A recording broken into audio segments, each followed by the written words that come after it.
우리 지난주가 우리 성령 강림 주일이었어요. 그래서 지난주에 성령에 관한 말씀을 여러분과 함께 나눴었습니다. 그래서 성령의 역사가 우리 안에 어떻게 일어나는지 함께 살펴보았고요. 한 몇 주 정도 우리 성령에 관한 말씀을 함께 살펴보겠다라고 말씀을 드렸습니다. 그래서 오늘은 성령 충만한 것이 과연 무엇인가?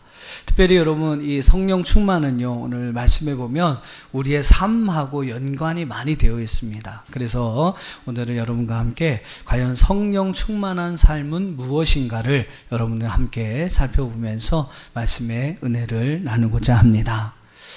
예수님께서 부활하시고 승천하시길 때에 제자들에게 부탁하신 말씀이 있죠. 바로 예루살렘을 떠나지 말고 하나님이 약속하신 성령이 너에게 임할 때까지 기다리라. 몇 날이 못 되어서 너희는 성령의 충만함을 받을 것이다 라고 예수님께서 제자들에게 당부하셨습니다. 그래서 그 말씀에 순종했던 약 120여 명의 성도들은 마가의 다락방에 함께 모여서 기도했습니다. 기도하기를 힘썼습니다. 그랬을 때 오순절 날이 이르렀을 때에 예수님이 말씀하신 그러한 하나님의 성령이 그들 가운데 임하게 되죠. 하늘이 열리고 급하고 강한 바람 같은 성령이 그들 가운데, 그들 각 사람 가운데 임하게 됩니다. 그래서 그들이 다 성령의 충만함을 받게 됐다라고 성경은 기록하고 있어요. 성령을 받으니까 여러분 어떤 일들이 일어납니까? 성령을 받았을 때 여러분 일어났던 일들이 특별히 사도행전 2장 4절에 보면요, 각기 서로 다른 방언을 말하기 시작했다라고 이야기를 해요. 그러니까 우리는 요 앞부분만 이제 보통 많이 생각해서 성령 충만한 것이 무엇이냐 이렇게 여쭤보시면 뭐 방언하는 거 아닙니까? 아니면 뭐 이렇게 입신 막 진동 막 예언을 하고 환상을 보고 막 이런 거 아닌가요? 이렇게 대답을 하십니다. 근데 그것뿐만 아니고 여러분 그것도 이제 하나의 성령 충만을 받은 제자들에게 나타난 현상이기도 합니다만 또 이제 오늘 본문의 말씀이 중요하다라는 겁니다. 뭐 많은 분들이 그렇게 생각을 해요. 성령 충만한 것이 무엇이냐. 지금부터 한 4, 5년 전에 나온 그런 자료인데요. 전국에 한 3,000명 정도의 교회에서 직분을 가진 성도들에게 물어봤답니다. 성령 충만이 무엇일까요? 근데 거의 여러분 93% 이상의 사람들이 성령 충만한 것을 방언을 말하거나 예언을 말하거나 환상을 보거나 어떠한 뭐 기적과 이적들을 체험하는 것으로 생각하고 있었다라는 것입니다. 5% 정도는 잘 모르겠습니다. 한 2%에서 3% 정도는 다른 응답을 했다고 합니다. 거의 뭐 93%에 이르는 사람들이 그런 어떤 현상을 가리켜서 성령 충만한 것이다 라고 대답했다라는 것입니다. 물론 성령이 충만하면 또 성령을 받으면 그런 현상들이 일어나게 되어 있습니다. 또 오늘 본문에 여러분 43절 말씀에도 보시면 초대교회 성도들, 성령의 충만함을 받은 초대교회 성도들 안에 기사와 표적이 일어난 것을 볼 수 있어요. 그런 여러 가지 현상들이 우리 가운데 일어나는 것은 사실입니다. 근데 여러분 중요한 것은 그런 현상이 일어난 것보다 더 중요한 모습이 여러분 함께 읽으신 오늘 본문의 말씀 속에 나오고 있다라는 것이죠. 오늘 우리가 여러분 성령의 충만함을 받으면 어떤 일들이 일어납니까? 뭐 방언을 하고 뭐 예언을 하고 환상을 보고 기적과 표적을 일으키고 여러분 이런 것보다도 더 중요한 것은 바로 우리의 삶 속에서 우리의 삶 여러분 특별히 어느 부분이냐면 교회와 가정과 사회생활 속에서 이 성령 충만한 모습들이 나타나지고 있다라는 것입니다. 그러니까 여러분 오늘 본문의 말씀 보면요. 초대교회 성도들의 교회 생활 속에서 또 그들의 가정 생활 속에서 또 그들의 사회 생활 속에서 성령 충만을 받은 자로서의 모습들이 드러나고 있다라는 겁니다. 그러니까 여러분 성령 충만함을 받는 것이 어떤 현상이 일어나는 것도 중요합니다만 오늘 우리의 삶과 밀접한 연관이 있다는 것을 기억해야 합니다. 그래서 여러분 우리의 삶 속에서 진짜 성령 충만함 받은 사람의 어떤 모습들이 우리 가운데 드러나야 그 사람이 여러분 진짜 성령 충만을 받은 사람의 모습이라는 것이죠.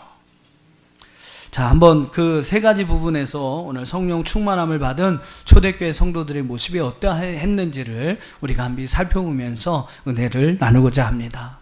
자, 첫 번째로 성령 충만함은 우리 교회 생활과 연결이 되어 있다라는 겁니다. 즉 성령 충만한 사람은 어때요? 교회 생활 속에서도 그 충만한 모습이 나타나고 있다라는 것입니다.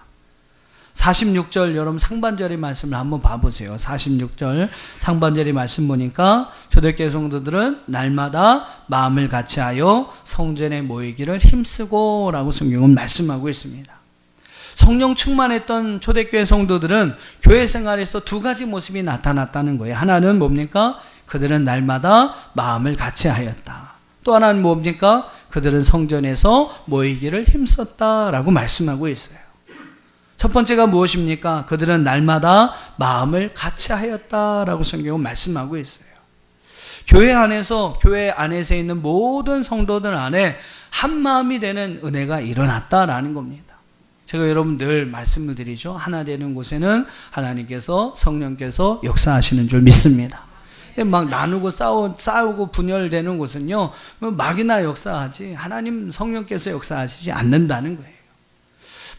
어떻게 보면 그들이 하나가 돼서 성령이 임할 수도 있었고요. 반대로 얘기하면 성령께서 그들 가운데 임함으로 온 교회 온 성도들이 한 마음 한 뜻을 이루는 역사가 일어났다라는 것입니다. 여러분 이 마음을 같이 한다는 것이 얼마나 어려운 일입니까? 이 마음을 같이 한다는 것이 정말로 쉬운 일이 아니라는 것이죠. 근데 초대교회 성도들은 성령의 충만함을 가졌을 때에 그들이 그 마음을 하나로 합할 수 있었다.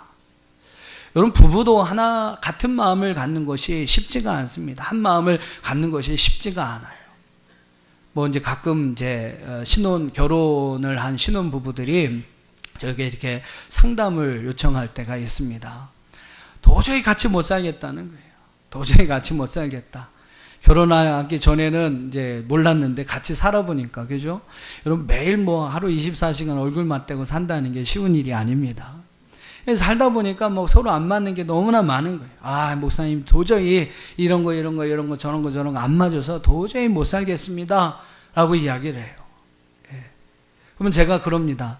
나는 15년 넘게 살았는데 아직도 안 맞는다고. 나는 15년 넘게 살았는데 아직도 저 사람 속을 모르겠다고. 너무 안 맞는다고. 그래서 제가 그래요. 한 20년쯤 살아보고 그때 와서 이야기합시다. 그리고 제가 돌려보냅니다. 그러니까 여러분 그러니까 매일매일 같이 살아가는 그 부부도 그 마음을 같이 한다는 것이 쉬운 일이 아니라는 것이죠. 근데 여러분 교회의 성도들이 같은 마음을 품는다? 교회의 성도들이 한 마음을 이룬다? 여러분 이것은 정말로 하나님 주신 큰 기적입니다. 근데 초대교회 성도들, 성령 충만한 초대교회 성도들 안에는 그런 일들이 있었다라는 거예요. 삼국지의 말씀을 보면 마음이 맞는 친구 셋만 있어도 천하를 호령할 수 있다 그랬어요. 그러니까 여러분 마음에 맞는 친구 셋만 있어도 천하를 호령한다고 그랬습니다.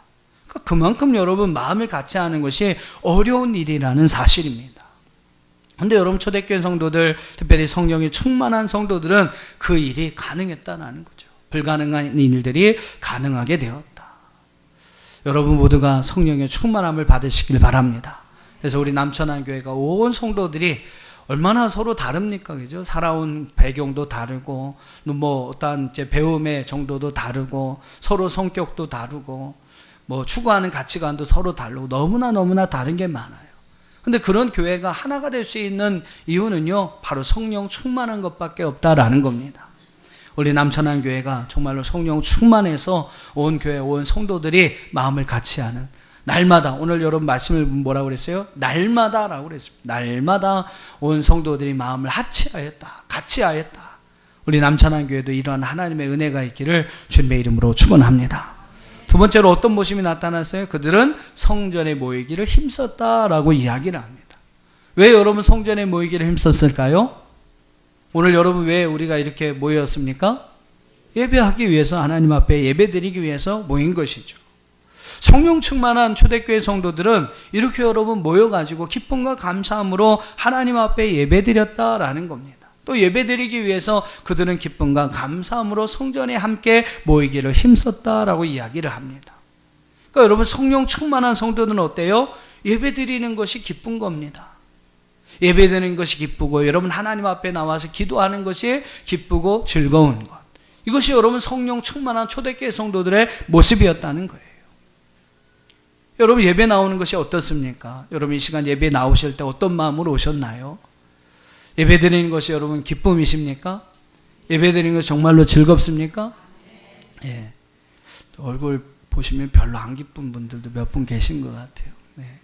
우리가 여러분 어떠한 억지나 형식으로 와서 하나님 예배하는 것이 아니라 정말로 기쁨으로 함께 모여서 하나님을 예배할 수 있는 것, 하나님 말씀에 대한 은혜에 대한 정말로 사모함을 가지고 하나님 앞에 나올 수 있다는 것, 이것이 여러분 우리에게 큰 기쁨인데, 성령 충만한 초대교회 성도들에게는 그런 모습이 나타나고 있었다라는 겁니다. 오늘 여러분 늘 예배가 여러분 앞에 기쁨이 되는 그러한 축복이 있기를 주의 이름으로 축원합니다. 우리나라 여러분 70년, 80년대 막 성령 충만할 때, 그때 여러분 예배의 모습을 한번 좀 떠올려 보세요. 그 시대를 살아오셨던 분, 또 그 시대에 또 그런 예배를 드리셨던 분들이 있으실 텐데, 막 70년, 80년대 보통 여러분 막 집회한다면 어떻습니까? 집회한다면요, 그냥 직장 다니는 거 다 일단 스탑하고 은혜 받게 막 전념하는 분들이 많습니다. 요새같이 새벽 저녁 2번, 그것도 어려우니까 저녁 1번 이런 게 아니라 거의 하루에 4번 이상을 예배를 드립니다. 새벽 4시, 5시면 모여가지고 막 예배 드리죠. 보통 예배 드리면 2-3시간 금방 후딱 지나갑니다. 예. 그렇게 여러분 모여서 예배 드리고 또 아침 먹고 와서 또 한 9시쯤 또 예배 드리고, 은혜가 되면 점심도 좀 걸러뛰고, 그죠? 한 오후 2시까지 막 또 예배 드리고 또 막 찬양하고 말씀 듣고, 그러다 또 오후 예배가 또 있어요. 한 3시쯤부터 또 예배 드려서 5시쯤까지 또 가고, 또 저녁 먹고 잠깐 와서 또 저녁 7시 정도부터 또 예배하고. 그럼에도 기뻤습니다. 그럼에도 여러분 성도들이 그 모임 가운데 얼마나 열심히 그 예배, 그 집회에 참여했는지 몰라요. 항상 그런 집회를 하면 사람들이 벌떼같이 몰려들었습니다. 잘 연습한, 잘 갖춰진 찬양팀이 있는 것도 아니에요. 북 하나만 두들겨도 그거 막 은혜가 되던 그런 예배의 시절이 있었어요. 왜 그렇습니까? 왜 그런 일들이 가능할까요? 성령 충만한 은혜가 여러분 그 시대 가운데, 그 교회 가운데 있었기 때문이라는 것이죠. 요즘 그런 집회를 하면 과연 어떨까요? 몇 분이나 집회를 참여하실까?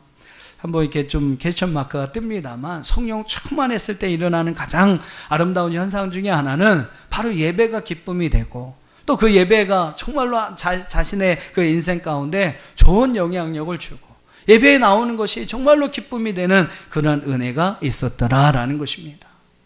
오늘 여러분 초대교회 성도들, 이 교회 생활의 모습을 기억하시면서 오늘 우리 남천항교회 또 우리 모든 성도들 늘 마음을 같이 하고, 할렐루야, 하나님 앞에 모여서 예배하는 것이 우리 모두의 기쁨이 되는 그런 은혜가 있기를 주님의 이름으로 축원합니다.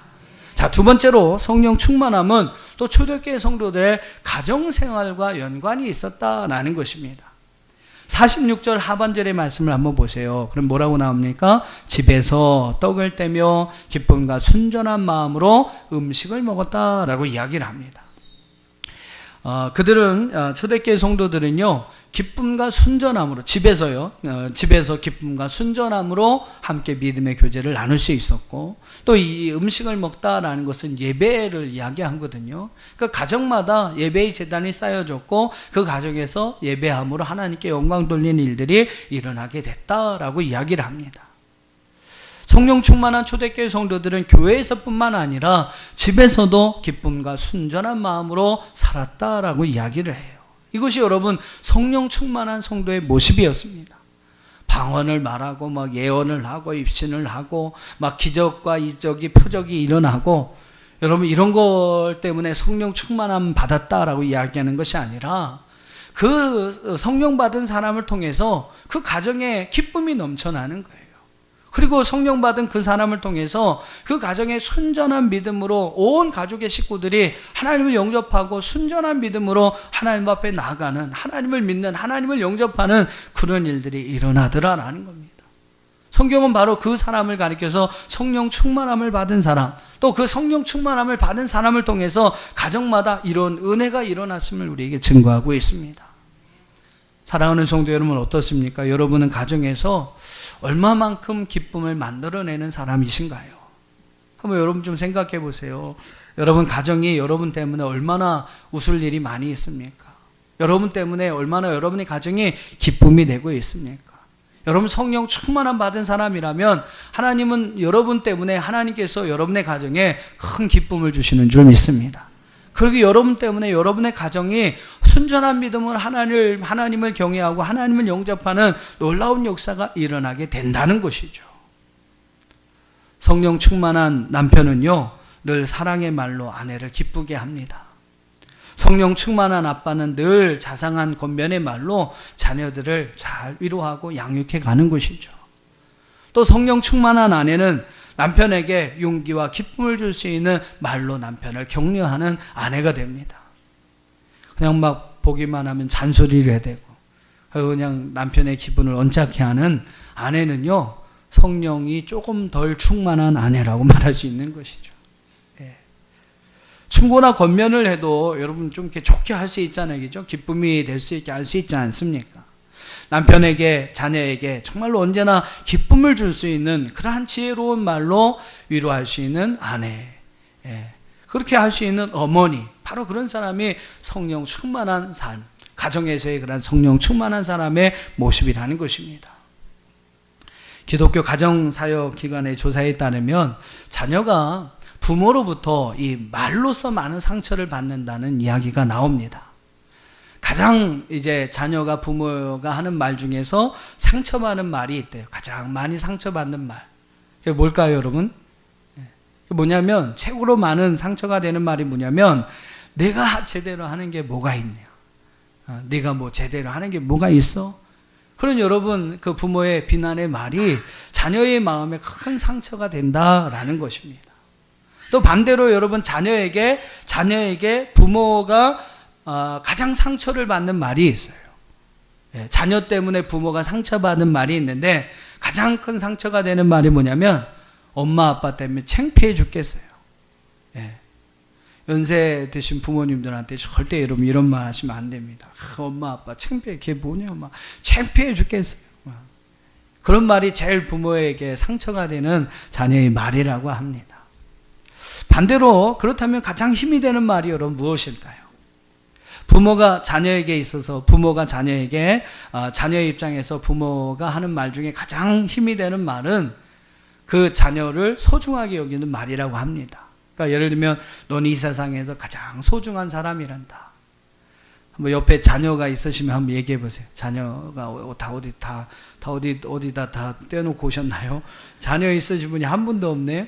잠깐만요. 여기 한 팀 계시고 또 어디 더 거기도 있어. 여기도 앉아 계시고. 자, 한번 옆에 자녀가 있는 분들은 부모님들이 그 자녀에게 그렇게 얘기했어요. 넌 이 세상에서 가장 소중한 사람이란다.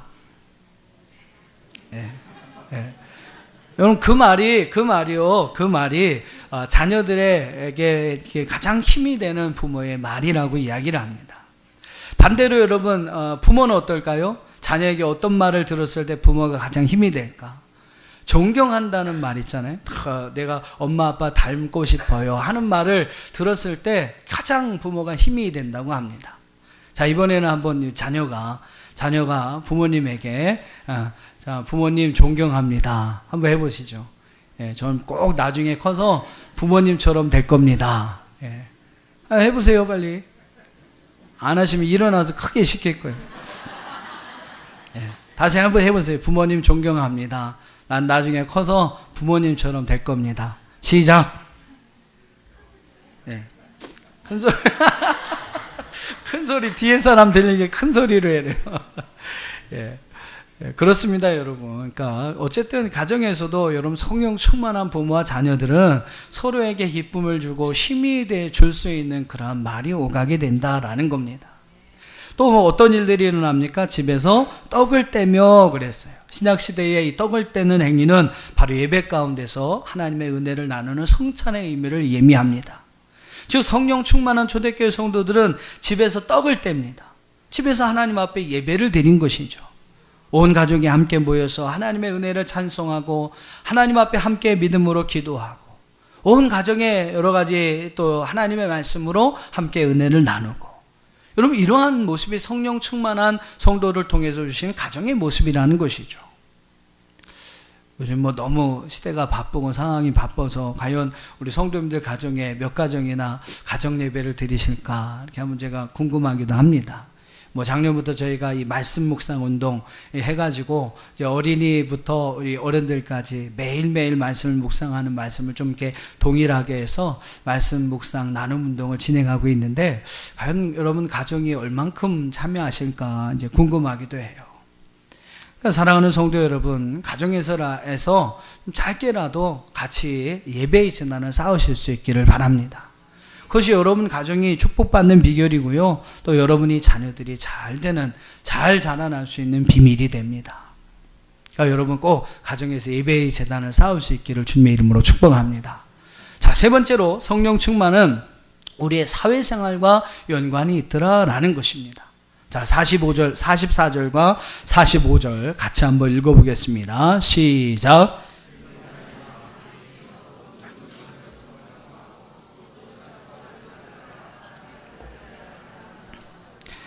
초대교회 성령 충만한 성도들은 서로의 물건을 서로 통용하였다라고 이야기를 합니다. 재산과 소유를 팔아서 필요한 사람을 따라 나눠주기도 했다라고 이야기를 합니다. 이게 여러분 성령 충만한 초대교회 성도들의 사회생활의 모습이라는 거죠. 자신의 것을 자신의 것으로 여기지 않았습니다. 하나님이 주신 것으로, 하나님이 내게 맡겨준 것으로 그들은 인식했던 것이죠. 그래서 여러분 그것을 필요로 하는 사람이 있으면 아낌없이 그것을 그들에게 나누어 줄 수 있는 사람, 베풀어 줄 수 있는 그런 삶을 살았다라는 것입니다.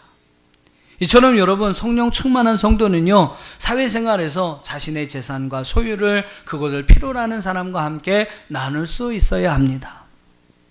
오늘날 여러분 이기주의와 물질 만능주의 시대 가운데 우리가 살아가고 있어요. 그러다 보니까 뭐 자신의 것을 나누기보다는요, 뭐 오히려 약한 사람의 것을 빼앗으면서 살아가고 자신의 배만을 채우려면서 살아가고 있는 많은 모습들이 우리 주변에 일어나고 있습니다. 뭐 물질이 최고가 되는 시대가 되어버린 것이죠. 근데 여러분 뭐 물질보다 솔직히 더 귀한 것이 얼마나 많이 있습니까? 아마 이런 시대적인 어떠한 특징 때문에 오늘날 성령께서 우리 가운데 좀 더디게 역사하는 줄도 몰라요. 여러분, 사랑하는 성도 여러분, 자꾸 나누고 베푸는 곳에 하나님의 성령의 역사하심을 믿으시기를 바랍니다. 우리가 여러분 나누지 못하고 베풀지 못하고 그냥 서로 빼앗고 자기만 소유하려고 하는 그런 삶을 살다 보니까 뭐 성령의 충만한 삶과는 거리가 먼 그런 삶을 우리가 살아가고 있는 것이죠. 성령님은 여러분 나누는 곳에, 서로 베푸는 곳에 함께 하심을 믿으시기를 바랍니다. 내게 물질이 다른 사람보다 좀 넉넉하다면 그것을 여러분 나눌 수 있어야 돼요. 그럴 때 그곳에 하나님의 성령께 역사합니다. 건강이 다른 사람보다 조금 더 넉넉하다면, 조금 더 있다면 연약한 사람을 위해서 함께 나눌 때에 그것이 여러분 그곳에 하나님의 성령의 역사가 함께하는 것입니다. 내게 여러분 시간이 좀 여유가 있다면, 또 남는 시간을 가지고 있다면 이웃을 위해 봉사하고 그것을 여러분 나누고 베푸는 삶을 살고자 할 때 하나님은 그를 성령 충만함으로 인도하실 줄로 믿습니다. 오늘날 여러분 하나님을 믿는 성도들이 성령 충만하다고 하면서 다른 사람을 외면하고 있어요. 어려움을 당하고 있는 그들의 모습을 외면하고 있습니다. 다른 사람은 굶어 죽어가고 있는데 그냥 자기 배 배부르니까 그냥 그것으로 만족하면서 살아가고 있습니다. 그런 모습은 진정한 성령 충만함을 받은 성도의 모습은 아니라는 것입니다. 사랑하는 여러분, 지금 이웃과 무엇을 함께 나누고 계십니까? 우리가 성령에 충만한 자요, 성령 충만한 삶을 살기를 원한다면 그것이 물질이든 시간이든 건강이든 여러분 가진 뭐 재능 달란트든 여러분의 가진 것을 어려운 이웃과 함께 나눌 수 있고 그것을 필요하는 사람들과 함께 나눌 수 있어야 합니다. 성령 충만한 성도는요, 사회생활 속에서 그것을 함께 나누고 베풀 수 있는 삶을 살아가게 되는 것입니다. 또 여러분 성령 충만한 성도의 삶은 어떤 모습이 나타납니까? 47절의 모습을 한번 같이 한번 읽어보겠습니다. 시작.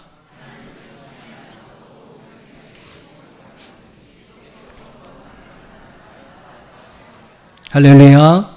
성령 충만한 성도들의 사회생활의 모습은요, 바로 백성들의 친송을 받는 삶이다. 여기서 여러분 백성이라고 하는 것은 믿는 성도들 외에 다른 이제 사람들을 이야기하겠죠. 초대교회 성도들 외에 다른 사람들, 그 사람들로부터 인정과 칭찬을 받는 삶을 살았다.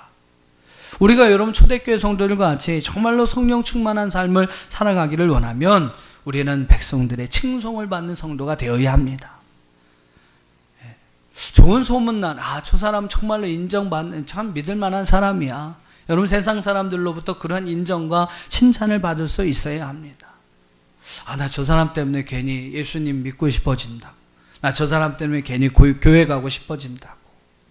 좀 그런 여러분 인정과 칭찬을 받는 삶, 그것이 바로 초대교회 성도들의 사회생활의 모습이었다는 것입니다. 또 여러분 교회에도 마찬가지 아니겠어요? 성령 충만한 교회냐 아니냐를 어떻게 알 수 있습니까? 그 여러분 동네에서 그 교회의 소문을 알아보면 알 수 있을 거예요. 저희 교회 소문이 어떻게 됐는지 모르겠습니다만 우리 교회가 정말로 성령 충만한 여러분 교회라면 백성들로부터, 세상의 사람들로부터 칭찬듣고 인정받는 그러한 교회가 되어야 할 줄로 믿습니다. 참 안타깝게도 요즘 오늘날 여러분 교회와 성도들의 모습을 보면 참 칭찬받아야 하는데, 그렇죠? 성령 충만함으로 우리 교회와 성도들이 칭찬을 받아야 하는데 오히려 믿는 사람을 더 흉보입니다. 더 욕합니다. 교회가 세상으로부터 손가락질을 받고 있어요. 아마 이것은 교회와 성도들이 성령 충만하지 못하기 때문에 일어나는 현상들 가운데 하나가 아닐까 생각해 봅니다. 여러분 우리 성도들 또 하나님의 교회는 성령 충만해야 합니다. 그래서 여러분 세상의 사람들로부터 칭찬과 인정을 받는 교회와 성도들이 되어야 해요.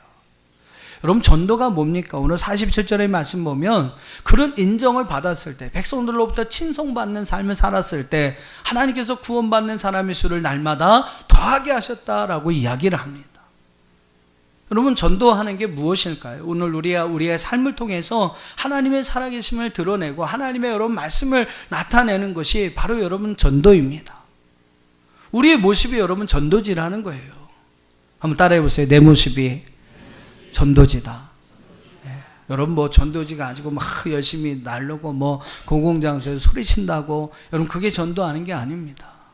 여러분 삶 자체가, 여러분 모습, 지금 여러분의 모습 그 자체가 바로 여러분 하나님을 증거하는 전도지라는 것이죠. 초대교회 성도들은 그 모습이 정말로 사랑받고 인정을 받을 만한 모습이 있었기 때문에 그 모습 때문에 구원받는 성도들의 수가 날마다 늘어나게 되었다라고 성경은 말씀하고 있습니다. 사랑하는 성도 여러분 성령 충만하시기를 주님의 이름으로 축원합니다. 그래서 여러분 세상 사람들로부터 인정받고 칭송받는 우리 남천한 교회와 성도들이 될 수 있기를, 또 그것으로 인해서 정말로 하나님의 복음이 그들에게 전해지고 또 그 복음을 듣고 많은 사람들이 주님 앞에 나와 오늘 우리 교회와 성도들도 구원받는 성도들의 수가 날마다 더하여지는 귀한 은혜와 축복이 있기를 주님의 이름으로 축원합니다. 말씀을 정리하고 마치겠습니다. 여러분 성령 충만하다는 것이 무엇입니까? 성령 충만함은 바로 우리의 교회 생활, 가정 생활, 사회 생활을 통해서 오늘 우리의 모습이 드러나고 나타나는 것을 이야기합니다. 초대교회 성도들을 여러분 기억하세요. 그들은 교회 생활에서 성도들이 서로 마음을 같이 했습니다. 함께 모여 하나님 앞에 예배하기를 힘썼습니다. 그들은 그들의 가정 생활에서 그들의 가족들에게 기쁨을 줄 수 있는 삶을 살았고, 또 함께 예배하며 하나님께 영광 돌리는, 가정에서도 예배의 제단을 쌓으며 온 가족이 하나님 영광 돌리는 삶을 살았습니다. 그들의 사회생활은 사람들로부터 인정받는 삶, 칭송받는 삶이 되었고, 그것을 통해서 하나님의 귀한 은혜를 전하는, 또한 자신들의 필요한 자신들의 것을 필요한 사람들과 함께 나누고 베푸는 삶을 살았습니다. 이것이 바로 여러분 초대교회 성도들의 성령 충만한 삶의 모습이라는 것이죠. 여러분 성령 충만하시기를 주님의 이름으로 축원합니다. 그래서 여러분 삶도, 여러분의 모습도 우리 초대교회 성도들 같은 아름다운 모습으로 하나님께 영광을 돌릴 수 있기를, 교회 생활, 가정 생활, 사회 생활에 있어서 날마다 하나님께 영광을 돌리는 저와 여러분이 될 수 있기를 주님의 이름으로 축원합니다.